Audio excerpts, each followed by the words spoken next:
அப்பா அடியாளை மறித்து நீர் பேசும் நாங்கள் கேட்கிறோம். இயேசுவின் மூலம் ஜெபிக்கிறேன் நல்ல பிதாவே, ஆமென். இந்த 4ஆம் வார்த்தைக்கான வேத பகுதி மத்தேயு 27ஆம் அதிகாரம் 46ஆம் வசனம்.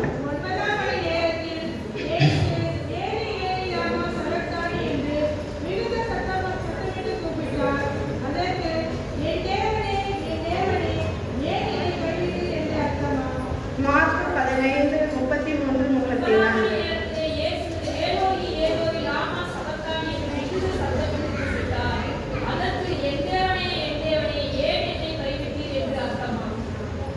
மூன்று சிலுவை நாட்டப்பட்ட கொல்கத்தாவிலே 3 ஒன்றான தேவன் 3 ஆணிகளால் கடவப்பட்டு 3 வார்த்தைகளை சொல்லிய பின்பு 3 மணி நேரம் கழித்து இந்த 4ஆம் வார்த்தையை கூறுகிறார்.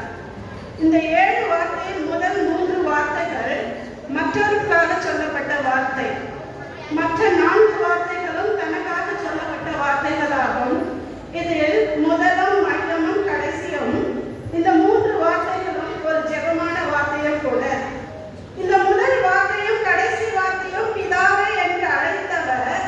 ஆனால் இந்த 4ஆம் வார்த்தை மாத்திரம் என் தேவனே என் தேவனே என்று அழைக்கிறார். காரணம் ஏனென்றால் பாவம்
ஏனென்றால் கிறிஸ்தவ உறவில் தடுமாற்றம் ஏற்பட்ட நேரம் அது.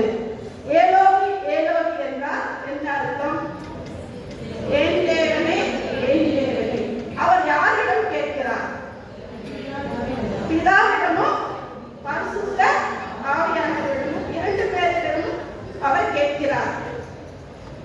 அவர் முதலாம் வார்த்தையும் கடைசி வார்த்தையும் உரிமையோடு பிதாவே என்று அழைத்த இயேசு பாவத்தையும் சாபத்தையும் சுமந்து நிற்கும் வேளையில் பிதாவே என்று அழைக்க அவருக்கு தகுதி இல்லை என்று உணர்ந்து என் தேவனே என்று அழைக்கிறார். நம்முடைய கர்த்தர் திரியேக கடவுள், தந்தையாகிய கடவுள், குமாரனாகிய கடவுள், பரிசுத்த ஆவிய கடவுள்.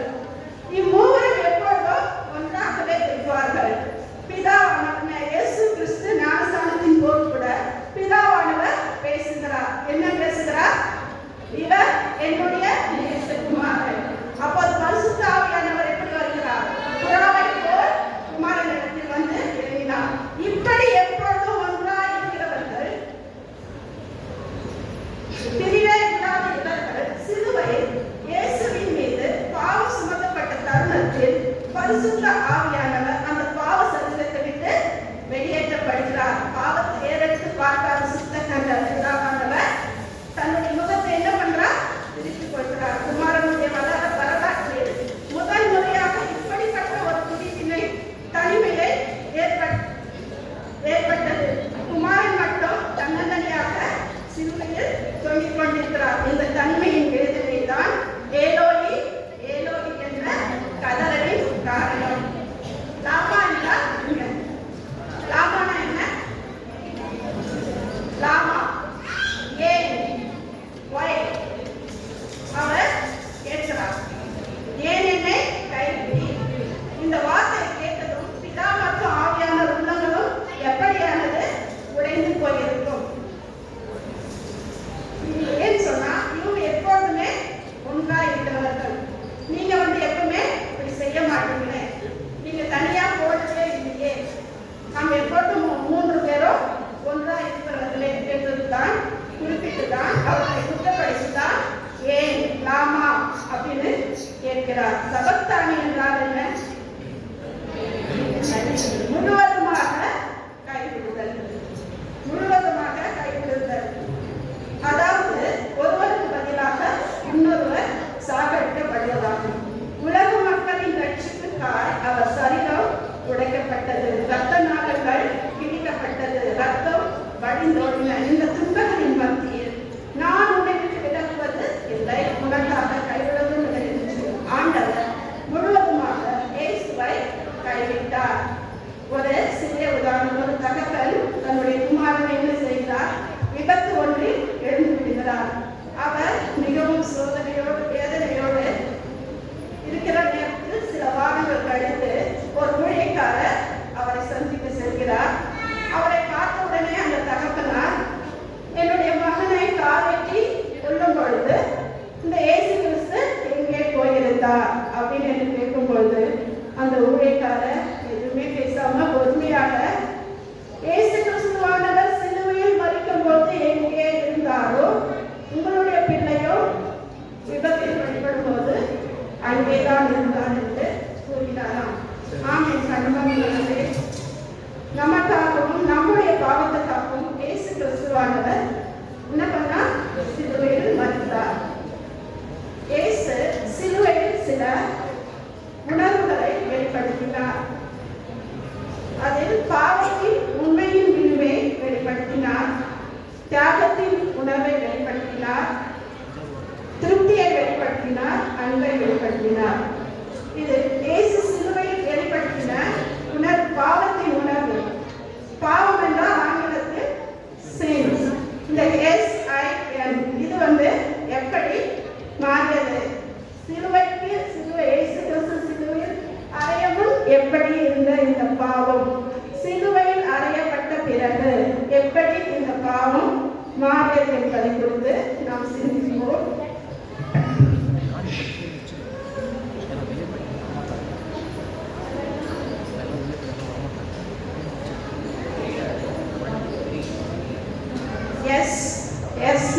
சுகர் போட்ட ஆர் இன்ஃபெக்ஷியஸ் தொற்று ஏற்பட்டுள்ளது.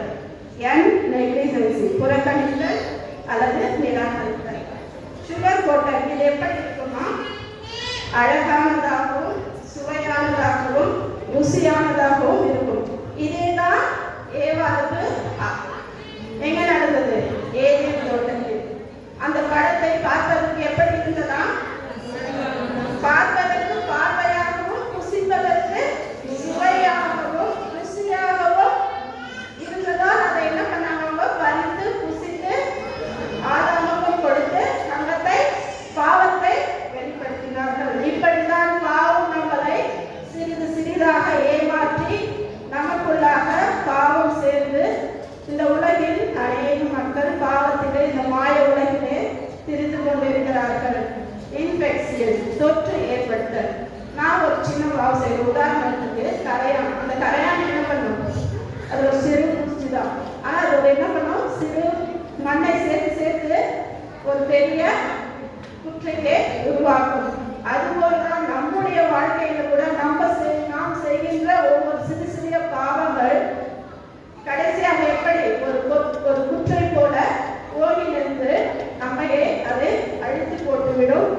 நம் உடலில் இருக்கிற எல்லாவற்றையும் தொற்று ஏற்படுத்திவிடும். நெக்லிஜென்சி புறக்கணித்தல். இதுக்கு ஒரு சிறிய உதாரணம். இந்த கோடைக்கடை விடுமுறையின் போது 2 பிள்ளைகள் தன்னுடைய வீட்டு பக்கத்திலே விளையாடி கொண்டிருக்கும் பொழுது அவர்கள் ஒரு மாந்தோட்டத்தை பார்க்கிறார்கள். அங்கு அதே போலதான் சுகர் கோட்டை அப்படின்னா எப்படி அழகா சுவையா மாம்பழம் அந்த தோட்டத்துல தொங்கிக் கொண்டு இருக்கிறது. சிறு பிள்ளைகளுக்கு என்ன பார்த்த உடனே அவங்களுக்கு என்ன பண்ணணும்? பறிச்சு சாப்பிடணும்னு தோணும். அங்க தோட்டத்துல காவலாளியோ உரிமையாளரோ யாருமே இல்லையா. உடனே அந்த சிறு பிள்ளைகள் என்ன பண்றாங்க? அந்த தோட்டத்தில் உள்ள கனியை பறிச்சு வந்து தன்னுடைய தாயினிடத்தில் கொடுக்கிறார்கள். அதில் ஒரு தாய் அதை கழுவி கட் பண்ணி அம்மாவை சாப்பிட்டு மகனுக்கும் கொடுக்குறாங்க. இன்னொரு தாய் அதை கட் பண்ணி கழுவி அதில் சிறிதளவு வேப்ப எண்ணெயை கழுவி தன் மகனுக்கு கொடுக்குறாங்க. ஏன் அப்படி பண்ணாங்க? அம்மா இது தப்பு அப்படின்னு தன்னுடைய மகனுக்கு உணர்த்தி மேலும் அந்த மகன் பெரிய பாவம் செய்யாதபடி மகனை தடுக்கிறாங்க. ஆனா இன்னொருடைய அம்மா இது சாப்பிட பொருள் தானே, இது ஒரு சிறிய பாவம் தானே அப்படின்னு சொல்லிட்டு விட்டுறாங்க. கடைசியா அந்த மகன் பெரியவனாகலாம் சிறிய சிறிய பாவங்கள் செய்து கடைசியில் தூக்கு தண்டனை நேரத்தில் வந்து நிற்கிறான். நின்ற பிறகு எல்லாரும் கேட்கிறாங்களே கடைசியா அவனோட கடைசி ஆசை என்னன்னு கேட்கும்போது தன் தாயை பார்க்க வேண்டும் என்று கூறுகிறான். தன் தாயை வந்தவனை பார்த்த உடனே ஓடி போய் கட்டி அணைத்துக் கொண்டு, அம்மா தப்பு பண்ணிட்டீங்களே, நீங்க நான் செய்த அந்த சிறிய பாவத்தின் போது எனக்கு உணர்த்தி இருந்தால் நான் உட்பட்ட இந்த நிலைக்கு இந்த இடத்துல வந்து நின்றிருக்க மாட்டேன் அப்படின்னு சொல்லிட்டு தன்னுடைய தாயை என்ன பண்றான்? கட்டி அணைத்துக் கொண்டு அழுகிறான். அது போல நாம் கூட நம்முடைய குழந்தைகளுக்கு சிறிய பாவங்கள் செய்யும் போதே கண்டித்து வளர்க்க வேண்டும். அவர்களை நிராகரிக்க கூடாது, புறக்கணிக்க கூடாது.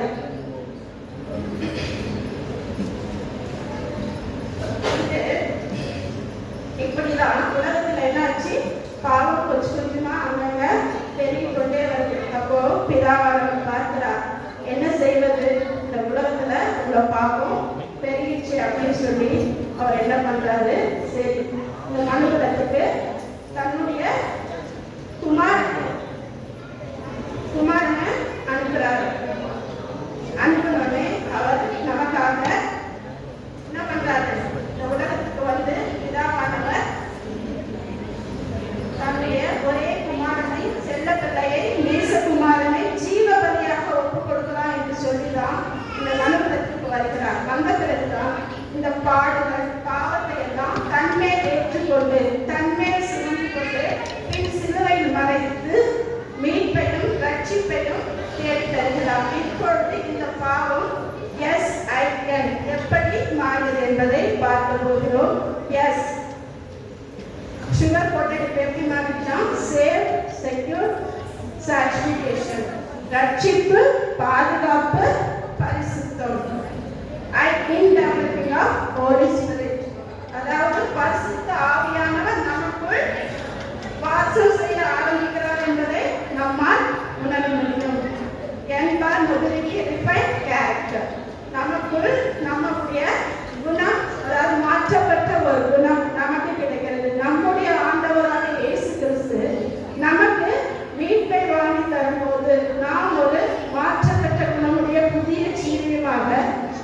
வருத்தப்படுகிறோம். இதுதான் பாவப்பட்ட சிலுவை, பரியாசமான சிலுவை. இயேசு அந்த சிலுவையில் மரித்த பிறகு அந்த சிலுவை பரிசுத்தமான சிலுவையாகவும் ரட்சிப்பின் சின்னமாகவும் மாற்றப்பட்டதாக மாறியது என்பதை நாம் பார்க்கிறோம். ஒரு கவிஞர் இந்த 4ஆம் வார்த்தையை அழகாக கூறியிருக்கிறார். அது சில வரிகளை மாத்திரம் நான் சொல்லி முடிக்கிறேன். இயேசு சிலுவையை விரும்பி ஏற்கவில்லை, அவர் நம்மை விரும்பியதால் ஏற்றுக்கொண்டார். இயேசு சிலுவையில் இறந்ததினால் தந்தை நம்மீது அன்பு கூறவில்லை, தம்மை நம்மீது அன்பு கூர்ந்ததினால்தான் இயேசு சிலுவையில் இருந்தார். தந்தை இயேசுவை கைவிட்டார், நாம் கைவிடாமல் இருக்க. அன்று இயேசு சுமந்த சிலுவையின் பின்னால் சுமார் 100 மனிதர்கள், இன்று இயேசுவை சுமந்த சிலுவை பின்னால் பல 100 கோடி மனிதர்கள். சிலுவை நமது நெற்றியில் வரைவது முக்கியமல்ல, நாம் சிலுவை நெற்றியில் வரையப்பட்டிருக்கிறோமா என்பதுதான் முக்கியம்.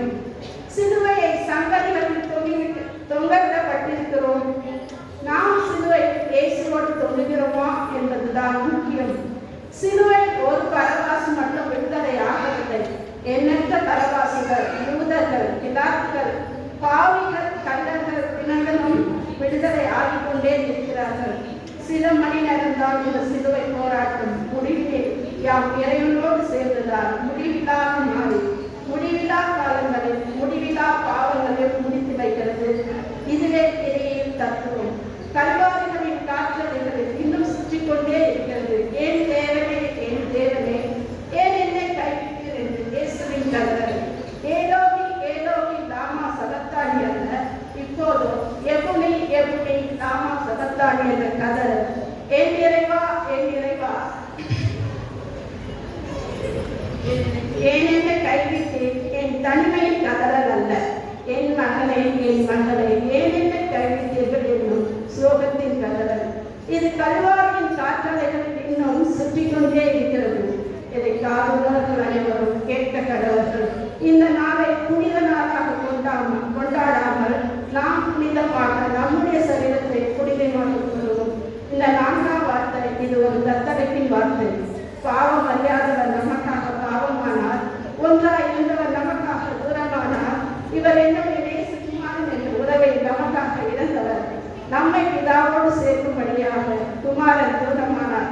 இந்த குமாரனின் வழியாக நாம் ஆசீர்வாதத்தையும் ரட்சிப்பையும் அன்பையும் தியாகத்தையும் பெற்றுக் கொள்கிறோம். இப்படி செய்ய தேவன் தாமே கிருபை செய்வாராக.